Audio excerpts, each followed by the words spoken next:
Thanks for tuning in to Unbreakable with Chris'Chamassiros. I talk about politics, sports, and entertainment to keep you well-rounded. What's going on around the world? If you don't like hearing the truth, definitely don't tune into this channel. So let's get started today.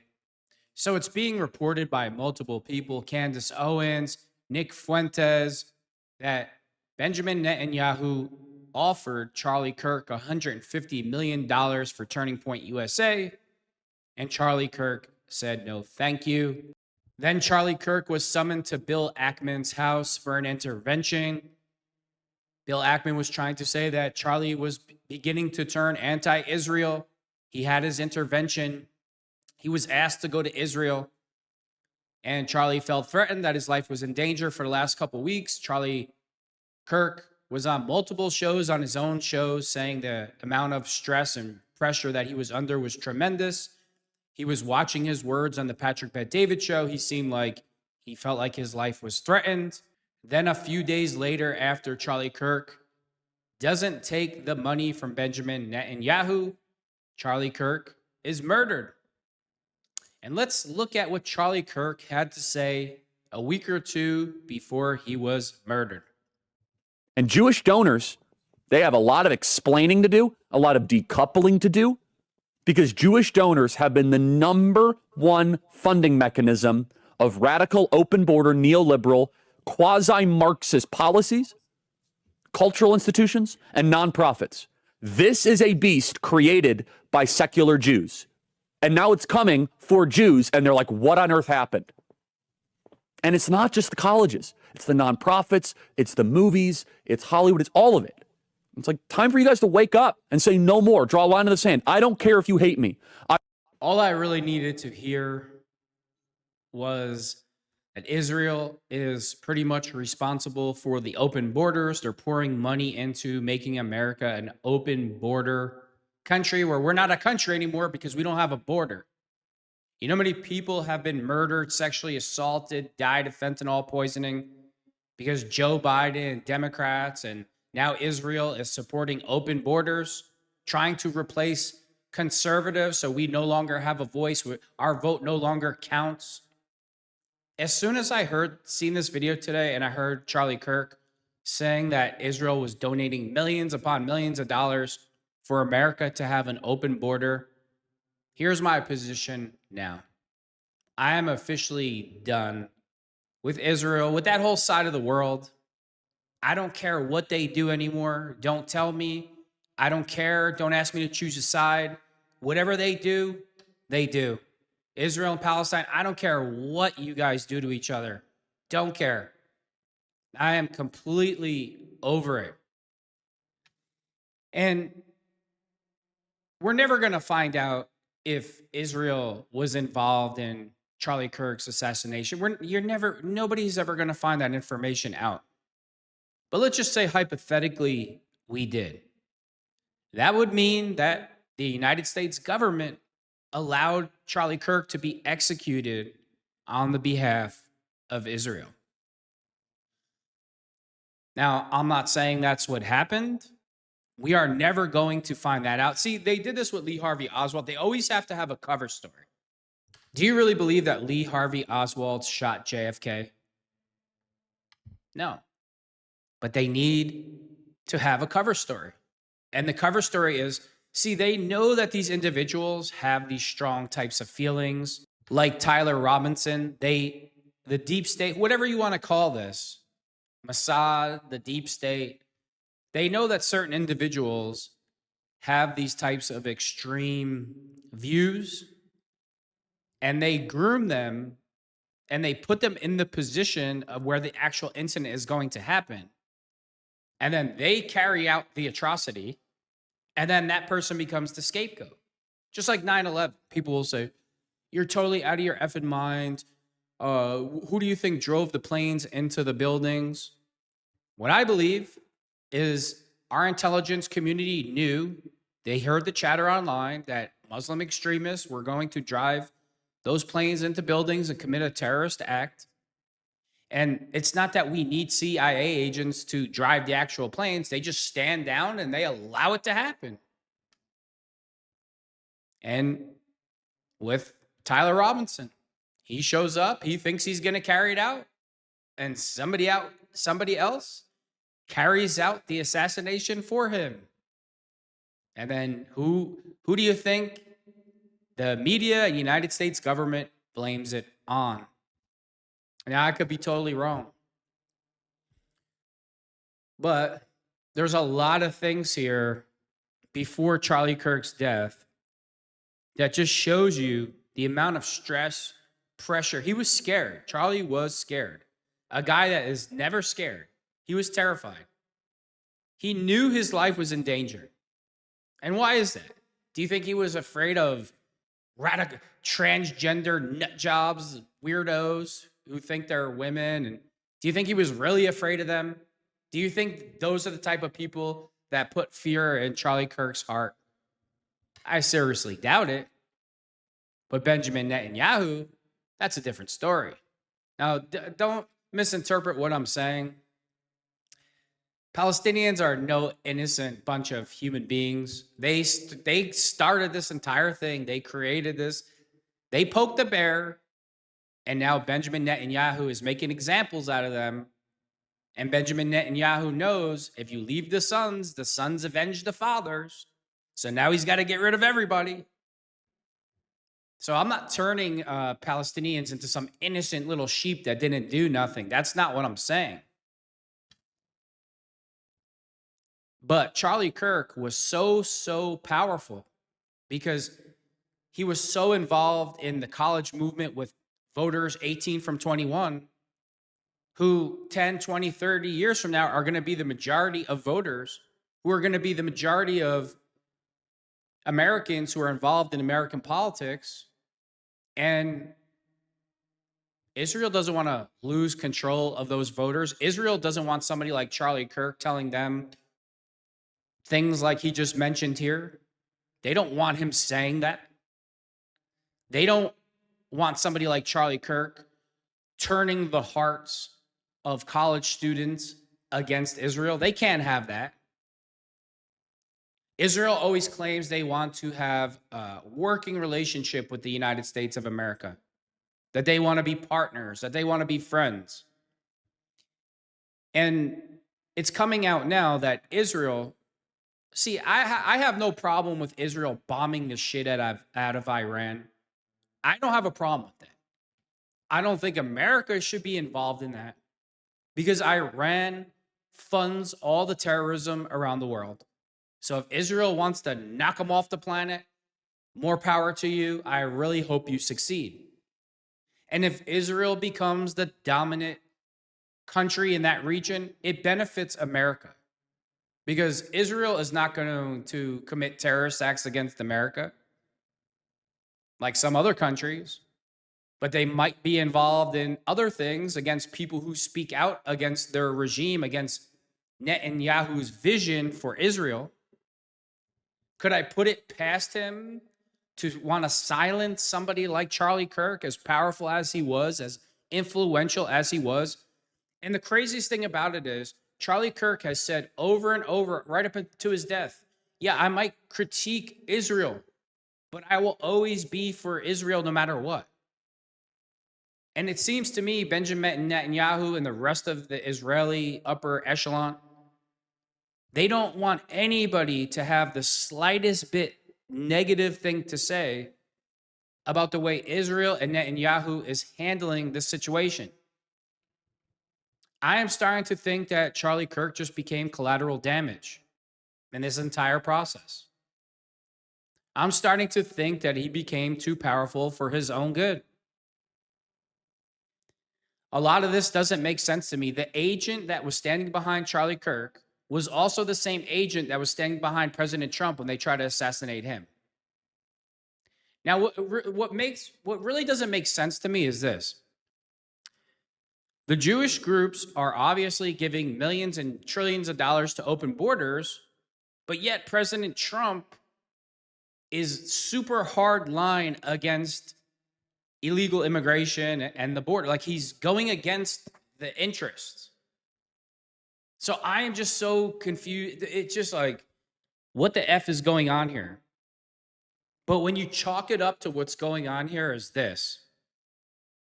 The United States of America doesn't need to partner with anybody. We have the most lethal fighting force in the entire world, the United States military. We are the top dog. We are the lion in the jungle. We don't need anything from anybody. They need us. Does Israel give money to America? No, but we give trillions in tax dollars to them. So what kind of partnership is this? Take, don't give anything. We can handle our own against the Middle East. We don't need Israel to do it for us. Even though it makes it easier for us to maneuver in that region, but what value are they bringing the United States of America and its taxpayers? Look how expensive everything is in this country. And we're sending trillions of dollars everywhere. We don't even take care of our own people here. Middle class people here can't even survive making $50,000, $60,000, $70,000 a year.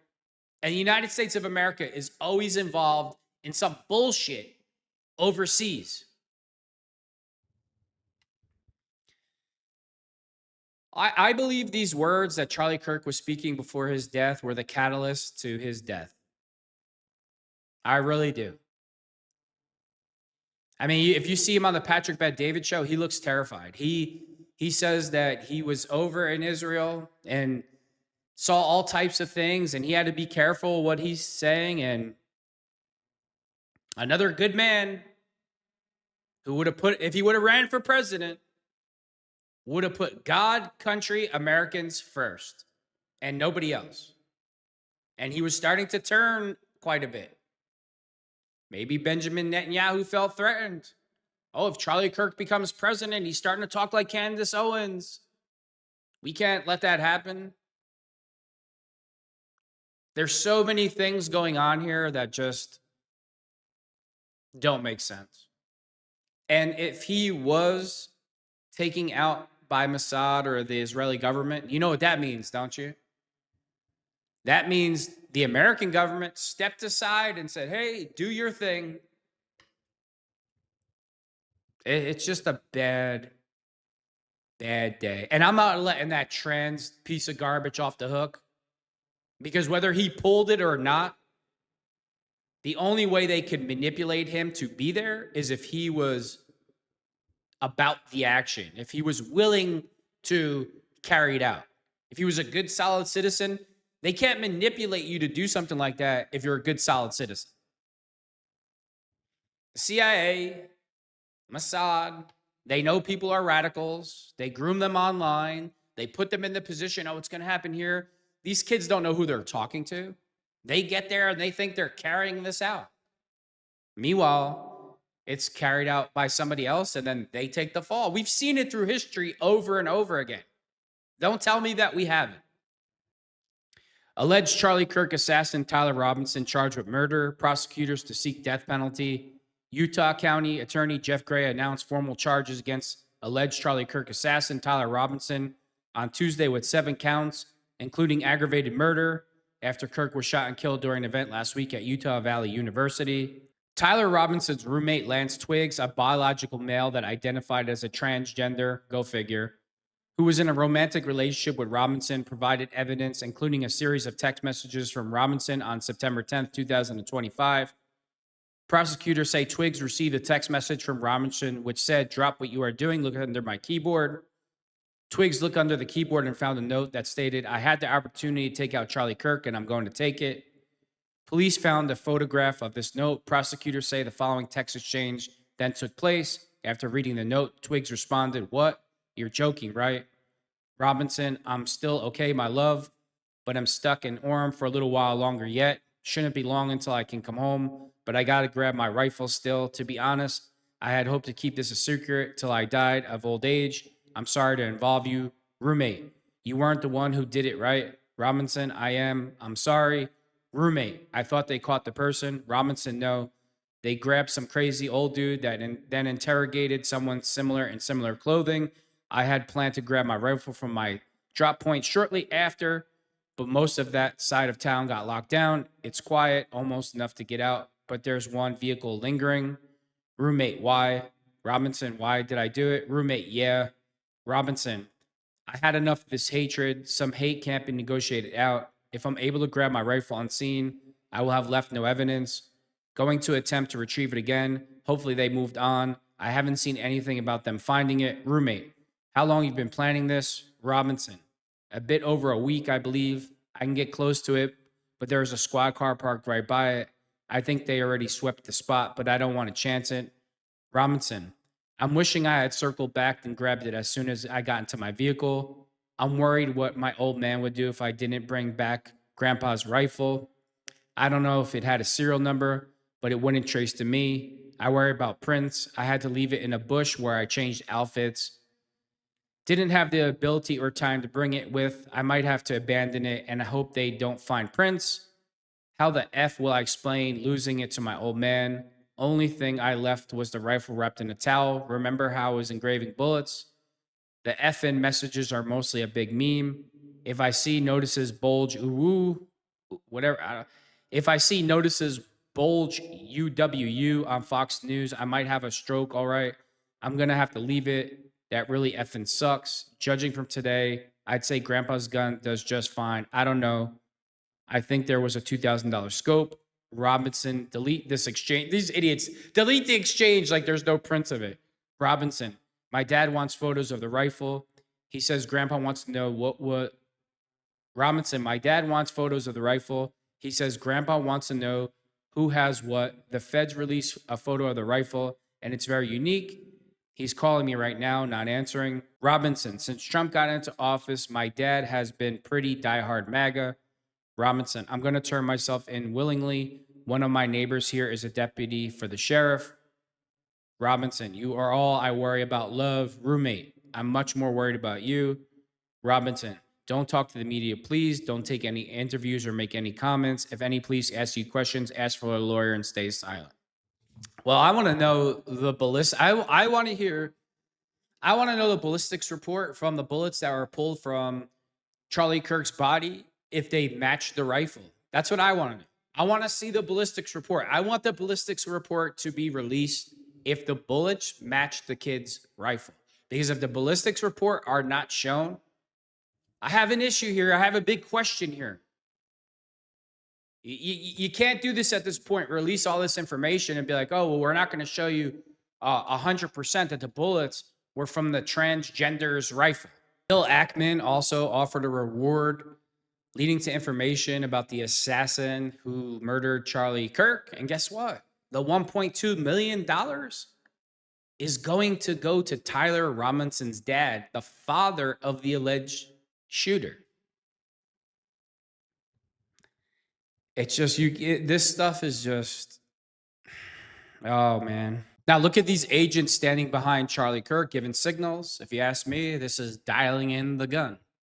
You know, certain militaries do things a certain way. For instance, the guy to the left, if he does this twice, it means clicking twice to the left. If the one on the right does something, you get where I'm going. Look at this. Look at this. Just look at it. Watch.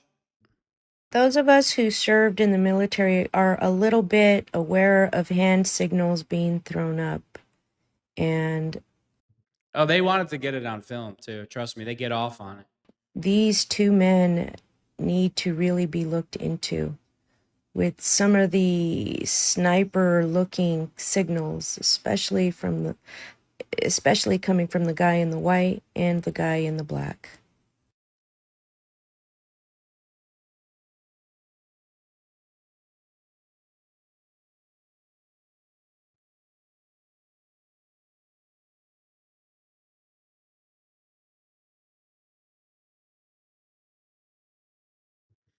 It's the wind in the distance. That's what it is.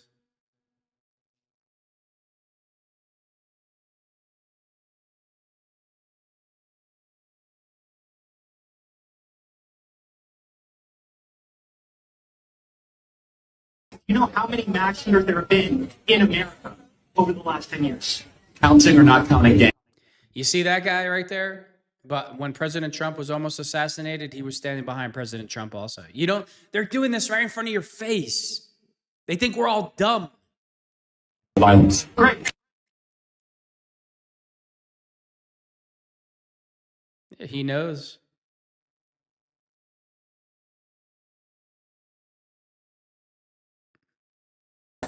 over the last 10 years?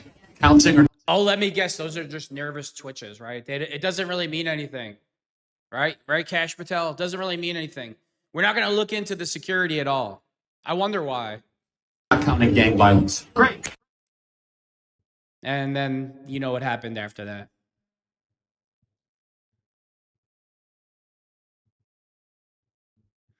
Let's do it slow. The hand to the hat. To the hat.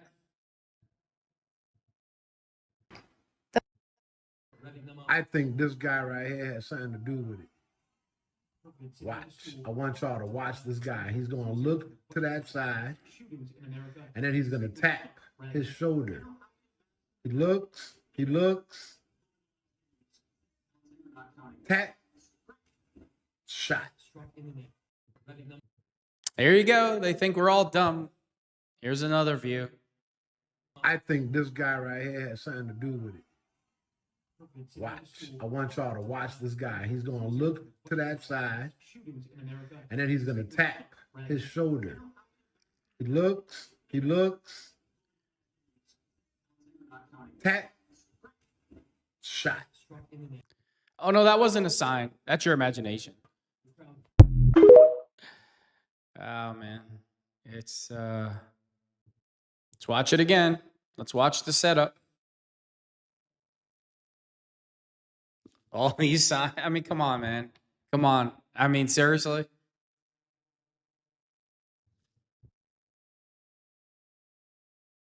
It's just disgusting, man. It's just absolutely disgusting. It's right in front of your face. These people are psychopaths, and they know they can pull it off because everybody in our government is just so effing corrupt. It's just,